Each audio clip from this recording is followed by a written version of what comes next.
les dons du Seigneur sont sans limite. Et nous avons à les accueillir simplement.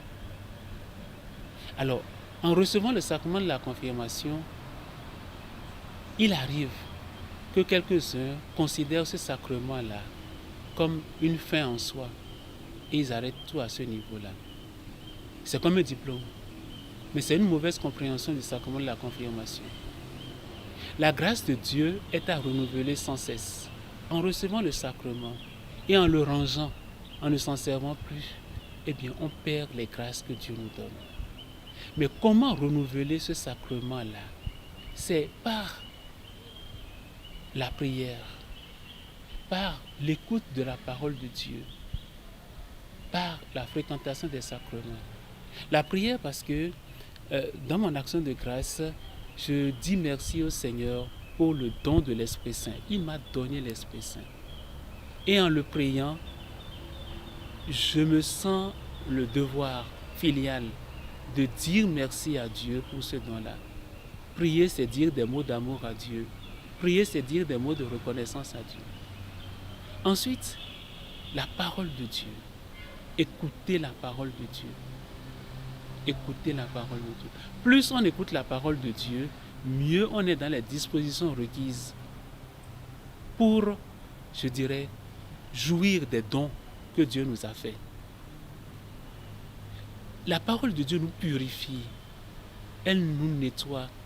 La parole de Dieu ravive le don de Dieu que nous avons reçu. Et il y a la fréquentation des sacrements aussi. Le sacrement de la réconciliation. Le sacrement qui efface nos péchés, qui enlève nos péchés. Et nous savons que c'est le péché qui ternit la beauté première du don de Dieu que nous avons reçu. Cette beauté qui est là, cette splendeur qui est là, mais le péché vient se rajouter et le salir et le ternir. Mais avec le sacrement de la réconciliation, nous essayons de nettoyer, de purifier, plus que purifier même, de faire retrouver à ce don de Dieu sa splendeur première, sa beauté première. Et le sacrement de la réconciliation appelle le sacrement de l'Eucharistie.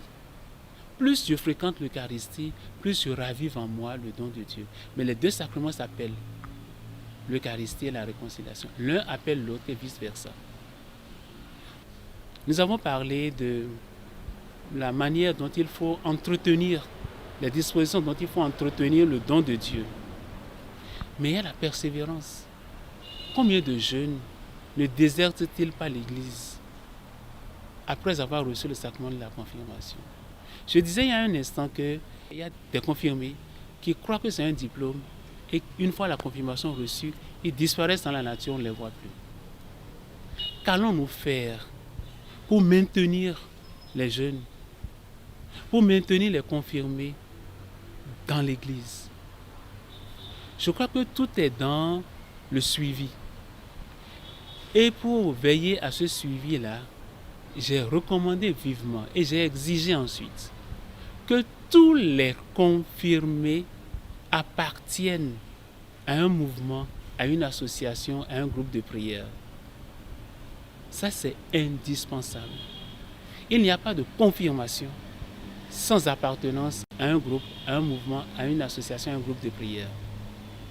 Je l'ai répété tous les ans, je le répéterai encore cette année.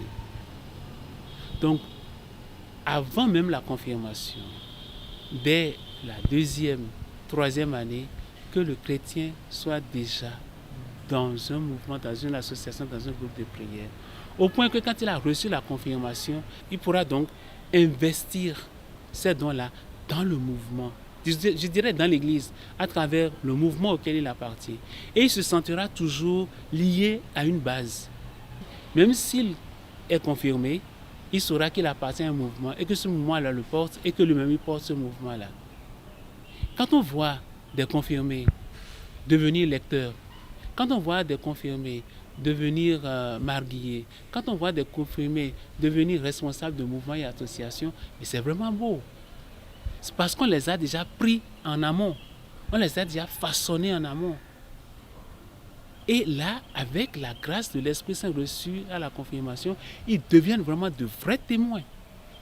Et c'est beau de voir ces petits-enfants-là, confirmés, qui lisent dans nos églises. Et le plus beau, c'est quand ils lisent dans nos langues, en Goum, en Yoruba, dans nos églises. Et ça, c'est vraiment encouragé. Donc, je tiens vraiment à mettre l'accent sur la persévérance. Beaucoup se découragent vite et beaucoup sombrent vite dans le concubinage après la confirmation. Ça, c'est encore un autre aspect du problème. Comment faire pour qu'on ne gaspille pas les dons reçus? Parce que moi, je dis, vivre dans le concubinage, c'est gaspiller les dons de Dieu. Dieu est miséricordieux et il attend toujours qu'on revienne à lui. Ça, c'est clair. C'est clair, c'est un acte de foi. Que chacun de nos fils et filles confirmés ait sa place dans l'Église, se sente heureux dans l'Église et soit vraiment actif dans l'Église en participant à la vie de l'Église.